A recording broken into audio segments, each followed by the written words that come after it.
Je m'attends à toi, je ne serai pas déçu. Shalom bien-aimés dans le Seigneur, j'espère que vous allez très très bien. Shalom chez vous, que la grâce et la paix du Seigneur soient votre partage, que la grâce de notre Seigneur Jésus, l'amour de notre Dieu et la communion du Saint-Esprit soient le vôtre dans tous les domaines de votre vie. En ce jour, nous allons parler du fleurissement spirituel. Fleurissement spirituel. Il est important pour nous de veiller sur notre fort intérieur, de se rassurer que notre fort intérieur fleurit, est en train de fleurir, de propulser, pas en arrière, mais en avant. La Bible dit clairement dans le livre d'Hébreux, chapitre 10, nous ne sommes pas de ceux-là qui reculent en arrière pour se perdre, mais de ceux-là qui avancent avec espérance, avec persévérance, afin d'obtenir ce qui nous a été promis. Ceci est très très important pour nous. Le fleurissement spirituel. Notre fort intérieur a besoin que du spirituel. Notre fort intérieur est plus à l'aise et plus fleurissant du moment où la parole de Dieu, la puissance de la parole de Dieu la fait fleurir, du moment où elle baigne dans la puissance de la parole de Dieu, du Saint-Esprit agissant avec puissance et force en elle.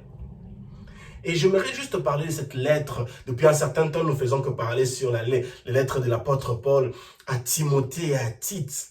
Ces deux personnes, deux jeunes gens, fils spirituels de l'apôtre Paul, dont l'apôtre Paul mentionne ces trois livres, dans le livre de Timothée, de Tite et de Philémon. Ces trois livres de l'apôtre Paul où il les adresse directement à trois individus.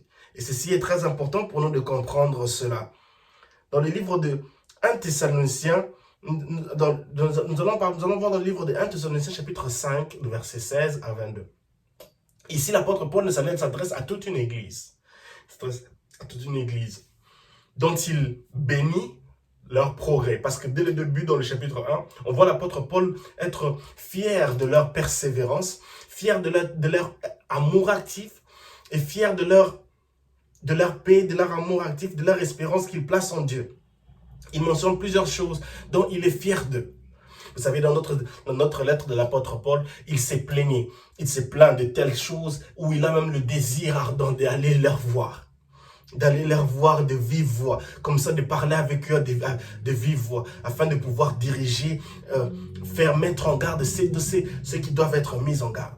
Et dans le livre de 1 Thessaloniciens chapitre 5, du verset 16 au verset 22, il y a quelque chose d'extraordinaire. L'apôtre Paul mentionne plusieurs points importants pour nous, qui sont importants pour notre fleurissement spirituel. Car nous vivons dans un monde qui, dans son avancée vers un futur émergent, a tendance à faire ternir le fleurissement et l'épanouissement du chrétien.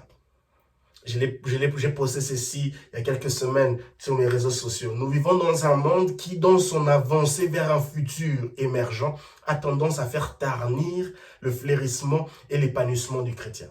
Vous savez, nous vivons dans un monde où même les mœurs et les valeurs sont dans une décadence inimaginable.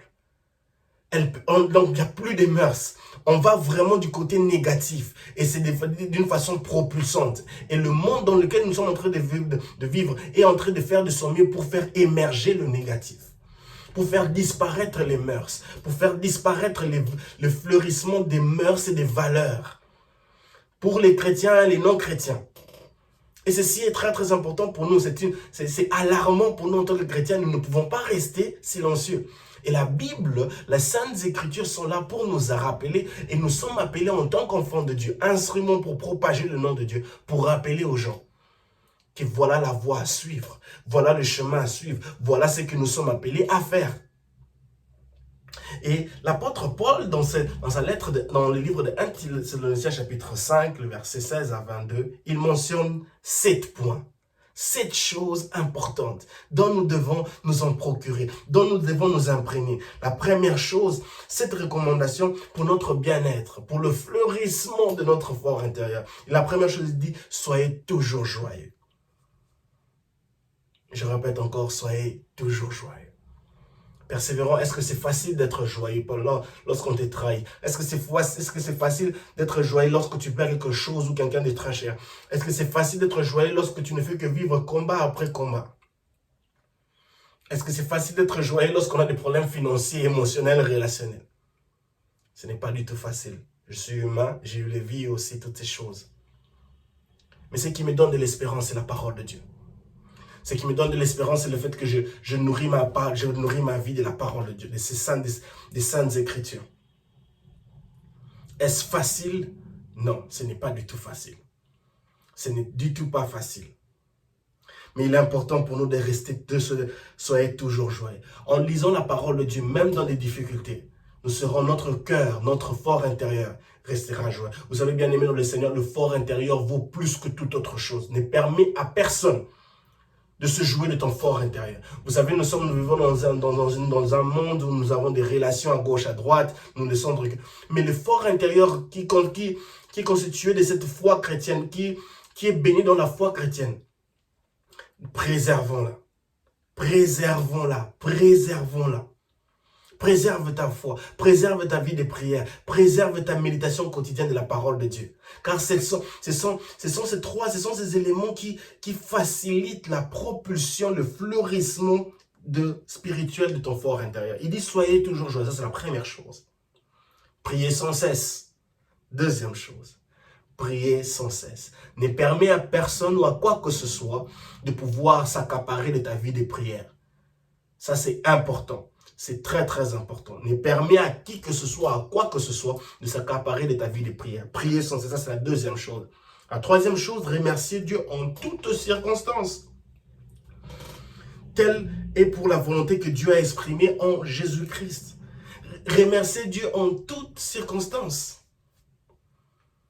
Remercier Dieu en toutes circonstances. Jésus avait l'habitude de dire, Père, je te remercie.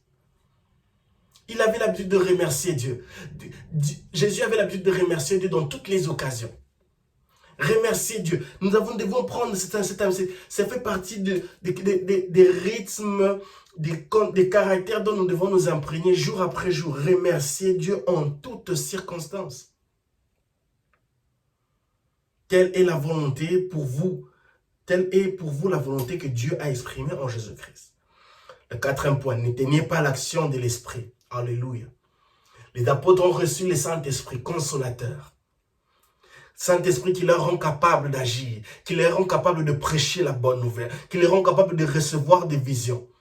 Comment est-ce qu'on peut éteindre le Saint-Esprit? C'est au travers de l'action du Saint-Esprit, au travers du péché. C'est au travers que lorsqu'on se laisse emporter, lorsqu'on ne veut même plus considérer, lorsqu'on n'a même plus conscience que ce que nous sommes en train de faire est en train de chercher à ternir notre fleurissement spirituel. Et ceci est très très important pour nous. Faisons attention, fais attention mon bien-aimé frère, fais attention ma bien-aimée sœur. N'éteins pas l'extraction de l'Esprit de Dieu. Veille sur cela. Veille sur cela. Veille à ce que tu pries toujours. Tu fais fleurir d'abord cet environnement, ce cadre de la parole de Dieu, de l'action de l'Esprit. N'éteins pas l'action de l'Esprit. Ceci est très important. Cinquième point, ne méprisez pas les prophéties. C'est vrai que nous vivons dans un monde où les prophéties maintenant sont sujets, qui sont cette voie où l'ennemi en jouit, s'en est accaparé pour pouvoir distraire plusieurs peuples de Dieu. Mais les personnes qui sont distraites, qui sont déroutées à cause des prophéties, la plupart des fois sont des personnes qui n'ont pas d'abord une relation personnelle avec Dieu et qui n'ont pas aussi une discipline personnelle quotidienne de la méditation de la parole de Dieu. Une personne qui a une discipline quotidienne de la parole de Dieu ne se laissera pas emporter par n'importe quoi, par n'importe quoi qu'il écoute, par n'importe qui l'écoute, dont il prête attention. C'est très très important. Les prophéties, c'est bien. Elles sont là pour nous guider, elles sont là pour nous diriger. Mais les prophéties doivent être des choses qui viennent consolider, qui viennent confirmer ce que nous avons reçu dans le secret, en privé, dans notre intimité avec Dieu. Ça, c'est très très important. Et l'apôtre Paul l'ajoute, il dit, examinez toutes choses, retenez ce qui est bon. En parlant des prophéties, dans le livre de Juge chapitre 13, la femme de Manoah, la maman de Samson, reçoit une prophétie. Qu'elle va accoucher, que l'enfant ne doit pas prendre d'alcool et tout. Mais j'aime l'attitude de Manoah, son mari. Cette attitude est merveilleuse. Manoah dit à Dieu, envoie ces messieurs-là pour que je puisse l'écouter. Il veut être confirmé. Il a écouté ça de sa femme, c'est bien. C'est un peu, sa femme en fait représente, c'est un peu comme l'exemple d'une personne qui a médité la parole de Dieu, où Dieu t'a parlé, et tu t'es dit, oh, est-ce que c'est ça vraiment ce que j'entends du Saint-Esprit, ou l'Esprit de Dieu est en train de me dire, mais non, j'ai dit Amen, gloire à Dieu. Et le fait que Manoah demande que Dieu envoie ce même homme de Dieu pour le parler à lui personnellement, c'est un peu comme demander d'être une confirmation. C'est ça qui est bien dans le domaine de la prophétie, la confirmation. La prophétie n'est pas là pour détruire. Une prophétie saine et juste venant de Dieu est là pour consolider, est là pour confirmer, est là pour conforter. Ça, c'est très important. Elle vient là pour nous rediriger, mais elle vient nous interpeller, même aussi pour confirmer une interpellation que nous avons déjà reçue dans le secret, mais que nous avons peut-être sous-estimée. Et cela est très très important pour nous d'en savoir cela, de prendre conscience de cela. Et verset 6, il dit, le sixième point, il dit, examinez toutes choses, retenez ce qui est bon. Examinez toutes choses. Mon bien-aimé frère, ma bien-aimée soeur, examine toutes choses. Ne sois pas naïf. Ne soyez pas naïfs, je le répète encore, ne soyez pas naïfs. Examinez toutes choses, amenez cela en prière, intercédez pour cela, demandez à Dieu sa grâce, demandez à Dieu sa directive, demandez à Dieu ce dont il pense que nous devons faire, que tu dois faire par rapport à cela, par rapport à telle proposition, par rapport à telle personne. Examinez toutes choses, c'est biblique. Nous sommes toujours dans le livre de 1 Thessaloniciens chapitre 5, versets 16 à 22, nous parlons du fleurissement spirituel. Examine toutes choses. Ne prends pas toutes les choses à la légère. Examine toutes choses. Le septième point, là où nous allons terminer, dit, gardez-vous de tout ce qui est mauvais, sous quelque forme que ce soit. Garde-toi de tout ce qui est mauvais, sous quelque forme que ce soit. Immoralité sexuelle, immoralité financière, corruption, cupidité, amèrement, aigrisement, débauche, idolâtrie. Garde-toi de tout ce qui est mauvais. Ironie, toutes ces choses mauvaises. Incrédulité, débauche, mensonge, homosexualité. Toutes ces choses. Garde-toi de tout ce qui est mauvais, qui ne rend pas gloire à Dieu, qui n'est pas sujet de louange et d'adoration pour le peuple de Dieu, pour rendre gloire à Dieu. Garde-toi de tout ce qui est mauvais. Tu veux vivre un fleurissement spirituel? Garde-toi de tout ce qui est mauvais. Tu veux vivre l'épanouissement de ton fort intérieur? Garde-toi de tout ce qui est mauvais. Nous vivons dans un monde qui est déjà en débris, un monde qui est en train de se détruire, comme l'apôtre Paul le mentionne dans le livre de 1 Corinthiens chapitre 5.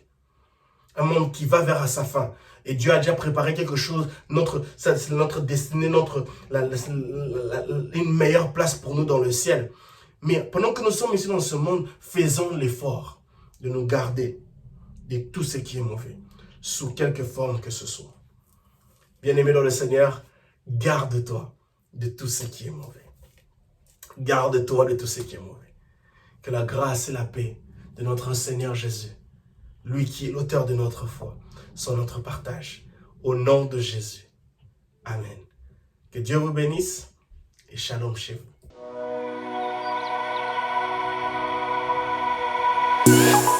Salut, c'est Persévérant. J'espère que vous allez tous bien. Abonnez-vous à ma chaîne pour plus de vidéos d'édification et d'encouragement. À plus.